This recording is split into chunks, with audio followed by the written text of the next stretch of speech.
The rain came down in furious sheets that morning, hammering the windows of the tiny mountain cabin like 1,000 impatient knocks.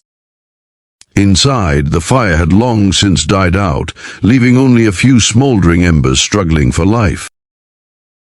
On the couch, Luke Carter, 34, rugged, a single father with worry lines far deeper than his age, sat with his little daughter asleep in his lap, her head resting against his chest. He stared blankly at the flickering coals when suddenly the desperate sound of knocking broke through the storm. 3 rapid, frantic pounds. Then another. Luke frowned, rose, and opened the door and froze. Standing there, drenched to the bone, her designer coat plastered to her trembling frame, was none other than Isabella Grant, the CEO of the massive corporation that had fired him 6 months ago.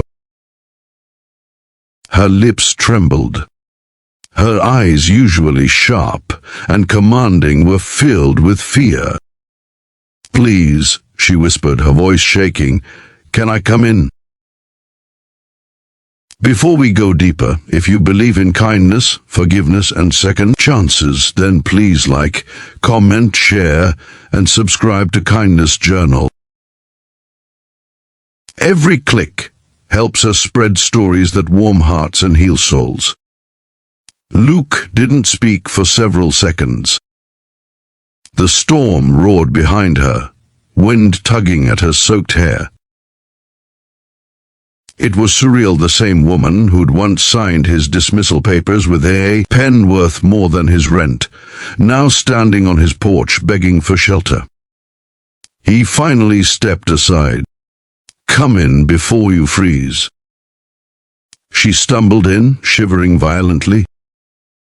The cabin was small, just a fireplace, a couch, a table, and a little kitchen corner. Luke grabbed a towel and handed it to her. Isabella's fingers were pale and trembling as she wiped her face, murmuring a quiet "thank you." Her voice, once filled with authority, now barely carried a whisper. Luke didn't ask why she was there. Not yet. He just turned and knelt near the fireplace, feeding in wood, coaxing the flames back to life. For a few moments, only the crackle of fire and the rhythm of rain filled the silence. Then she spoke again. "You must hate me." Luke's hands paused mid-motion. "What makes you say that?" She swallowed hard, eyes staring into the growing flames. "Because I ruined your life." He didn't answer. The truth was she had. 6 months ago, Luke had been one of the most skilled mechanical engineers at Grant Industries. But after an internal restructuring, Isabella had been forced to make cuts. His position was among them. The loss had crushed him. With a young daughter to care for and no savings left, he'd moved to this remote cabin his late father once owned, patching old cars for cash and raising Emma in peace. But seeing Isabella now, so small, so human, so unlike the cold figure he remembered, stirred something unexpected in him. As she warmed her hands near the fire, he noticed her expression, a mix of exhaustion and grief. "What happened to you?"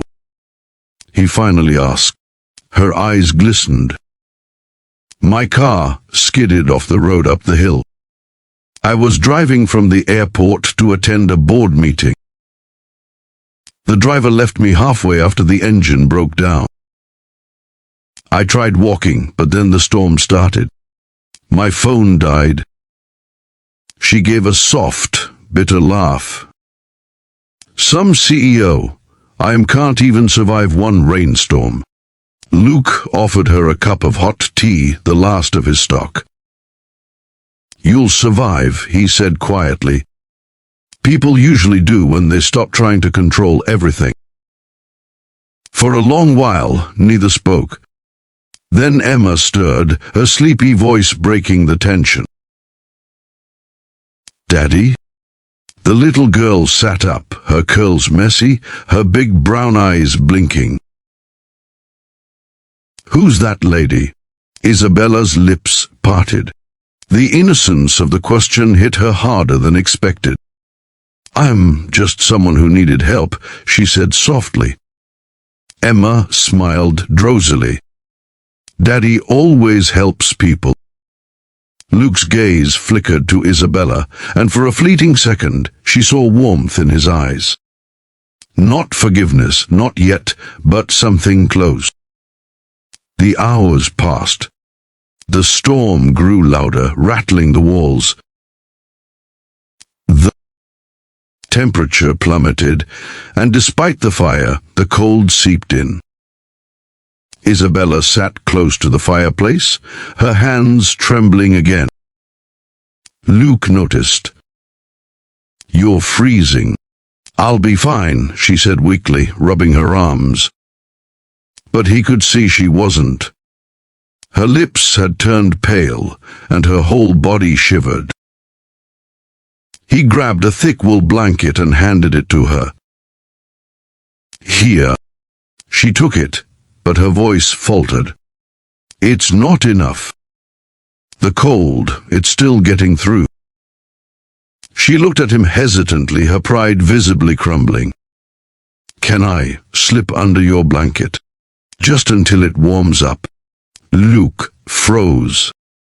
The air grew heavier, not from tension, but from something more complicated, an unspoken past, fragile present, and the vulnerability of two people who'd once been on opposite ends of power.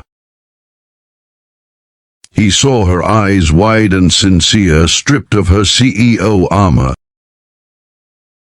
Without a word, he nodded. She slid under the blanket beside him on the floor by the fire, their shoulders brushing. The warmth spread slowly, awkwardly, but real.